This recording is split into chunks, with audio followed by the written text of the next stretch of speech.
Look, everything changed in a matter of literally seconds.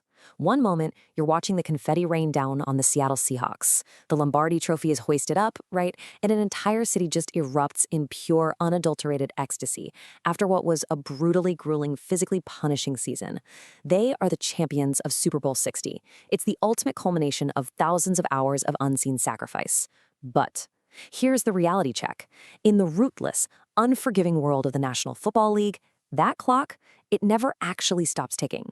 The very moment a dynasty is crowned is the exact moment it begins to be hunted. So let's dive into this explainer, because what we're looking at today isn't just a fun celebration of a championship. No, it's a meticulous, unvarnished autopsy of the absolute brutal offseason that immediately followed. Welcome to the NFL Nexus. It really is the most chilling question in professional sports. Can a fractured empire survive when the rest of the league immediately starts tearing it apart, piece by piece? You see, winning a Super Bowl doesn't just put a massive target on your back. It puts a premium price tag on your coaching staff and your star players. Every other franchise out there wants a piece of that magic. They want the exact blueprint. They want the brilliant coordinators who designed those unblockable blitz packages and the scouts who found that hidden late-round talent. And within days of Seattle's triumph, as the harsh realities of the NFL salary cap set in, forcing impossible financial decisions and heartbreaking roster cuts, the bleeding began. Section 1, Super Bowl LX Aftermath. To really understand the sheer scale of what Seattle is desperately trying to defend right now, we have to grasp the immense weight of the crown they're wearing. Repeating as champions is a feat so incredibly rare, so brutal to achieve, that only 8 teams have ever pulled it off in the entire modern history of the league. It requires a perfect storm. You need absolute physical health, unwavering locker room chemistry, and a schematic superiority that somehow stays one step ahead of 31 rival front offices who are obsessively analyzing your tape every single day. And that schematic superiority, well, it was defined by this unit right here, the dark side. That was the menacing moniker earned by the Seattle Seahawks defense, a terrifying group that didn't just beat the New England Patriots in Super Bowl 60, they completely suffocated them. I mean, they blanked New England for 3 straight quarters. Just think about the magnitude of that execution for a second. They didn't just play good defense. Actually, scratch that. It wasn't just good defense, it was absolute tactical domination. They executed these complex, beautifully disguised coverages, shifting flawlessly from cover 3 to quarters right at the snap. They generated organic, overwhelming pocket pressure with just 4 down linemen, so they didn't even have to mortgage the secondary by blitzing. They completely erased throwing lanes on the biggest stage, under the brightest lights, imposing absolute physical will. It was a historic performance led by rising star defensive coordinator Aiden Durde and the overarching genius of head coach Mike McDonald. But as we know, greatness always attracts poachers. Which brings us to the next chapter. The dark side bleeds. Because you honestly can't put on a defensive masterclass like that and expect the rest of the league to simply watch from the sidelines and politely clap. The reality of the NFL offseason hit Seattle with the unyielding force of a runaway freight train.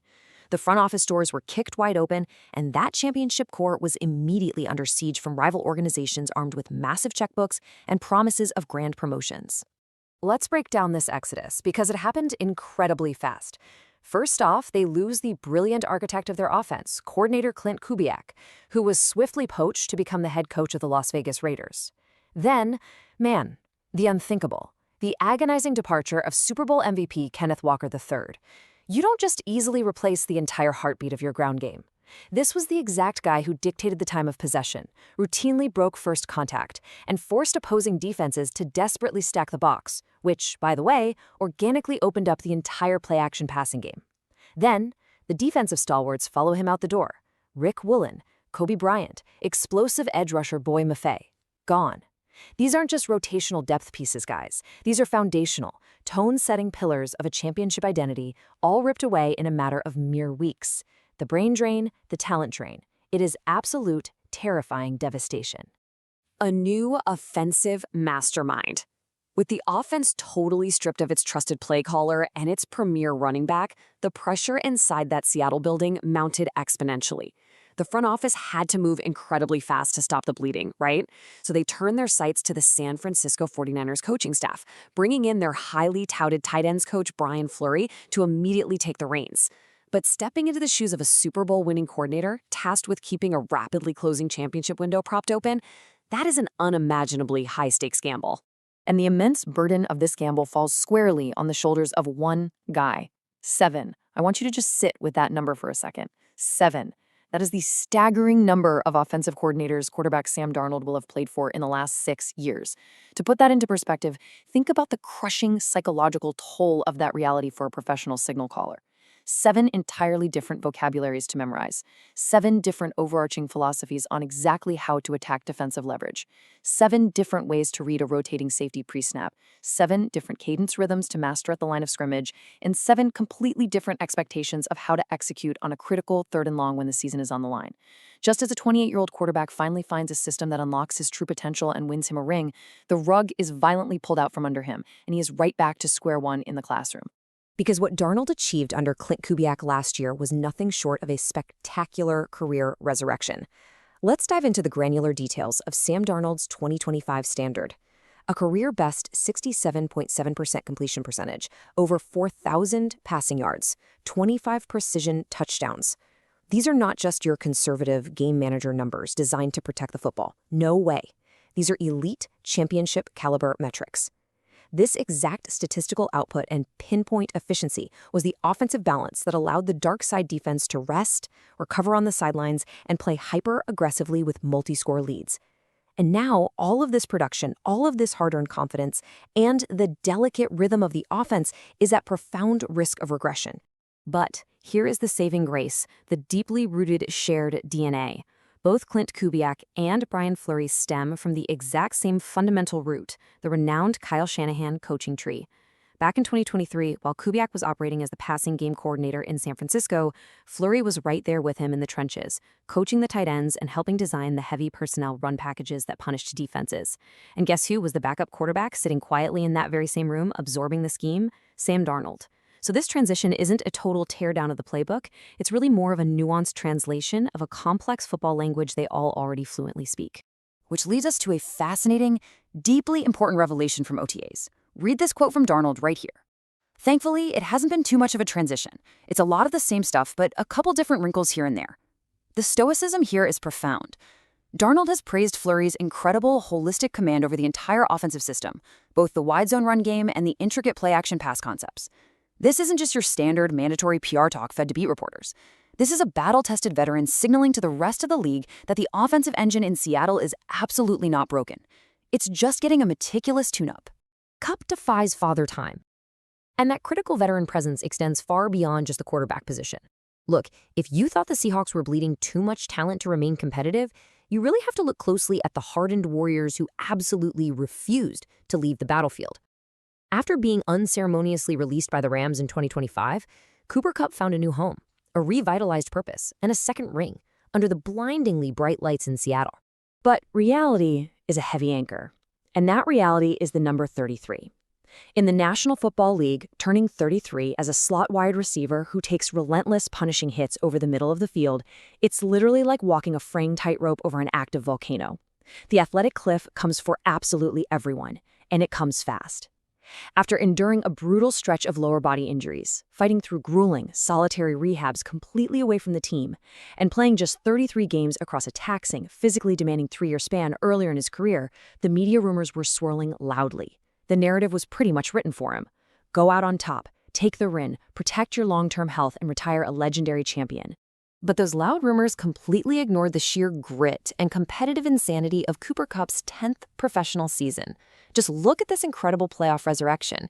When the lights were at their absolute brightest and the margin for error evaporated entirely, he delivered. 13 postseason receptions, 157 postseason receiving yards, and a deeply poetic dagger of a touchdown against his former team, the Rams, in the incredibly hostile environment of the NFC Championship. He proved unequivocally that he still possesses the precise, devastating route running and the unbreakable mental will of a premier elite weapon. And then, of course, there is the undeniable cold business side of the sport. $12.9 million. That is the massive base salary awaiting Kupp for the 2026 to 2027 season.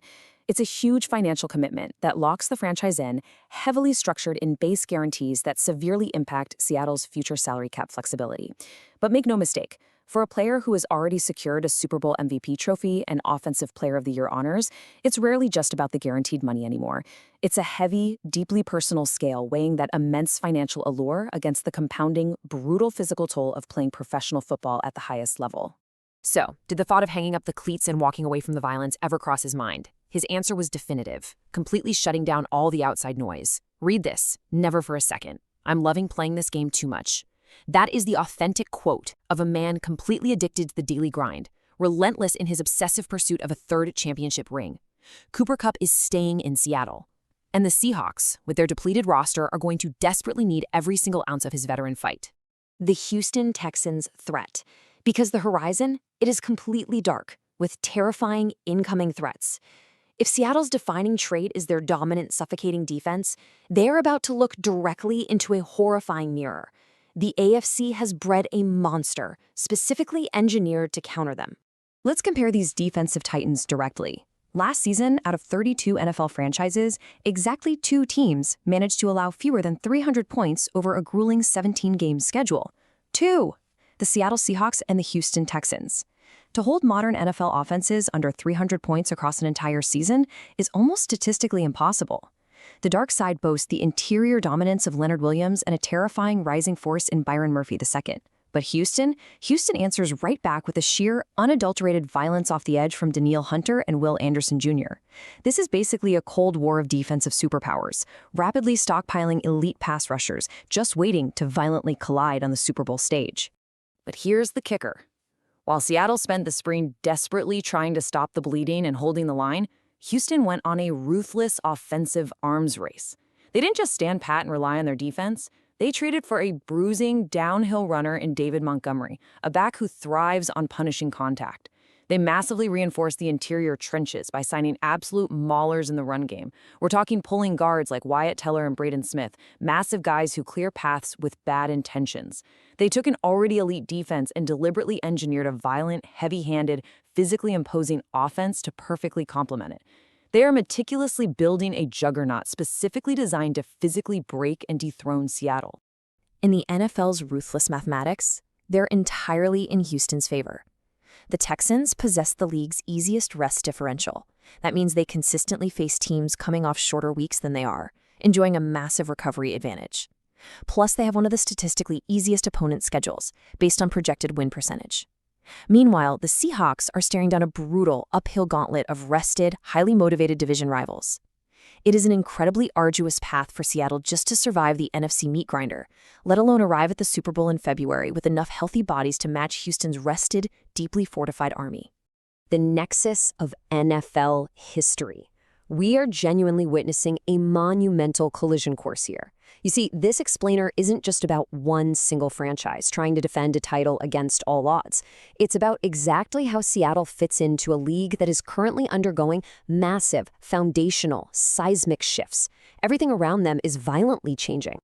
Just look closely at the changing guard across the entire landscape. The old era is officially closing its doors. Former Seahawks legend Russell Wilson has officially retired after 14 Hall of Fame-worthy seasons, hanging up his cleats, leaving a massive void in the quarterback pantheon and moving seamlessly into the broadcast booth. But exactly as one legendary chapter ends, new explosive threats immediately emerge to fill the vacuum. The Washington Commanders just weaponized their offensive scheme, signing tight end Chig Okonkwo to a $30 million deal, an absolute yards-after-catch demon, pairing up with dynamic quarterback Jaden Daniels. And then there is the most terrifying reality of all, the impending return of the Titan. Patrick Mahomes. A devastating torn ACL in Week 15 completely derailed the Kansas City Chiefs last season. But right now, at OTAs, he is already back on the practice field. A heavy black knee brace, a quiet, terrifying, mechanical focus, and a massive Week 1 Monday Night Football shadow immediately looming over the Denver Broncos, and frankly, the rest of the league. Mahomes is rehabbing with an absolute vengeance, learning from a long, agonizing year watching from the sideline, preparing to cast a massive, inescapable shadow over the entire 2026 season. The historic kings of the AFC are coming to aggressively take their throne back. Which leaves us staring at one final chilling question. Is the Seahawks' championship pedigree actually gonna be enough? Can Mike Macdonald's defensive brilliance, Sam Darnold's battle-tested steady hand, and Cooper Kupp's sheer defiance of time survive the massive roster bleeding we just talked about? Can they collectively hold off the physical onslaught of the fortified Texans, the explosive rise of new challengers, and the returning ghosts of history like a vengeful Patrick Mahomes? The fragility of an NFL dynasty has never been more incredibly apparent. The margin for error is absolutely zero. This story is far from over. Welcome to the NFL Nexus War Room. If you want to deeply understand the strategic moves before they ever happen, the granular strategies behind the defensive schemes, and the intense, unscripted drama of the gridiron, you are in the exact right place. Subscribe to the channel, like this explainer, and hit the comments right now. I want to know if you truly think the Seahawks can survive this brutal gauntlet, or if the Texans will violently take the crown. And hey, to truly support the channel and get our exclusive granular deep dives into the tape, become a channel member today. Welcome to the NFL Nexus. We'll see you on the next one.